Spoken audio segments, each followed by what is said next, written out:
Noong trainee days pa lang ng BTS, halos wala talagang kasiguraduhan ang future nila. Maliit lang ang kumpanya nila noon at hindi sila kasing laki ng ibang idols na hawak ng malalaking entertainment companies sa South Korea. Habang unti-unting binubuo ang grupo, bawat member may kanya-kanyang pagdududa kung kakayanin ba talaga nilang mag-debut at magtagal sa industriya. Isa sa mga pinaka-hindi inaasahan noon ay si J-Hope. Isa sa pinaka-energetic at pinaka-positibong member ng BTS, ay muntik na palang hindi matuloy sa grupo. Bago pa man siya maging kilala bilang J-Hope ng BTS, kilala na talaga siya sa dancing scene sa Gwangju. Bata pa lang siya, seryoso na siya sa pagdadance at sumasali na sa iba't ibang competitions. Malaki ang passion niya sa performance at doon talaga siya unang nakilala. Nang makapasok siya bilang trainee sa Big Hit Entertainment, hindi pa malinaw noon kung ano talaga ang direksyon ng magiging grupo. Mahirap ang training system, kulang sa resources, at halos walang kasiguraduhan kung kailan sila magde-debut. Habang tumatagal ang training period nila, nagsimula ring maramdaman ni J-Hope ang pressure. Hindi lang dahil mahirap ang training, kundi dahil pakiramdam niya noon hindi pa siya sapat. May mga panahon daw na nawawalan siya ng confidence sa sarili niyang kakayahan. Habang ang ibang trainees noon may mas malakas na rap background o vocal skills, iniisip niya kung ano ba talaga ang magiging role niya sa grupo. Dumating sa punto na seryoso niyang naisip na umalis sa BTS bago pa man sila officially mag-debut. Ayon sa mga naging kwento ng members mismo sa mga interviews at documentaries nila noon, nagkaroon talaga ng pagkakataon na umalis si J-Hope sa dorm at halos tuluyan ng iwan ang grupo. Isa ito sa mga pinaka-critical na moments sa early history ng BTS dahil kung natuloy iyon, malaking pagbabago sana ang nangyari sa buong grupo. Isa sa pinaka-nagmarka sa storyang iyon ay ang naging reaksyon ni Jungkook. Bata pa si Jungkook noon pero malaki agad ang attachment niya kay J-Hope. Sa ilang interviews ng Gizit, sinabi ni Jungkook na umiyak talaga siya nang marinig niyang posibleng umalis si J-Hope sa grupo. Para sa kanila, hindi lang kasi dancer si J-Hope. Siya rin yung nagbibigay ng energy sa grupo kapag sobrang bigat na ng training at pressure. Pero ang pinaka-importanting bahagi ng kwentong ito ay si RM.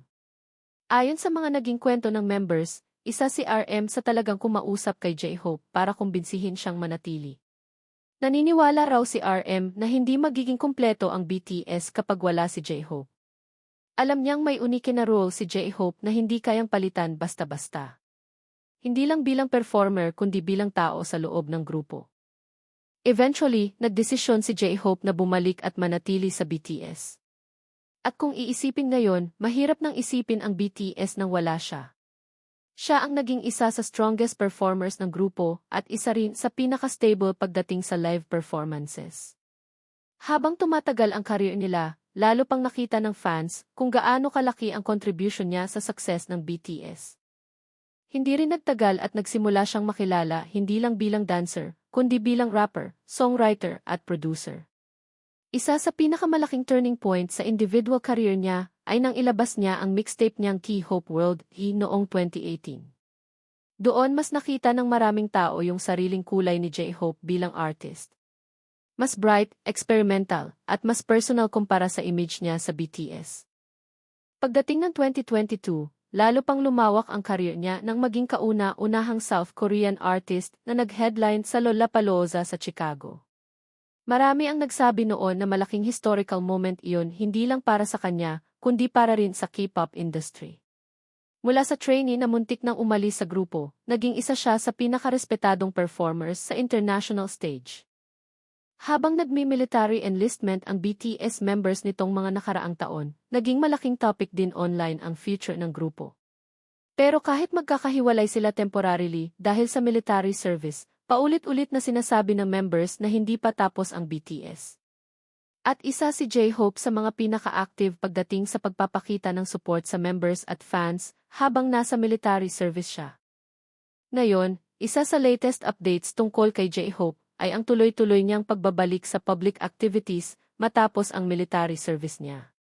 Mas naging active ulit siya sa performances, fashion events, at music-related projects. Marami ring fans ang naniniwala na mas mature at mas confident na siya ngayon kumpara noong trainee days niya. Nakakatawa isipin na yung taong minsang nagduda kung dapat ba siyang manatili sa BTS, siya rin yung isa sa naging haligi ng grupo sa pinakamahihirap nilang panahon. Kapag binabalikan ng fans ang kwento tungkol sa muntikan niyang pag-alis, mas lalo nilang naiintindihan kung gaano kaimportante ang bawat member sa BTS. Dahil kung natuloy noon ang pag-alis ni J-Hope, posibleng ibang-iba ang BTS na kilala ng mundo ngayon.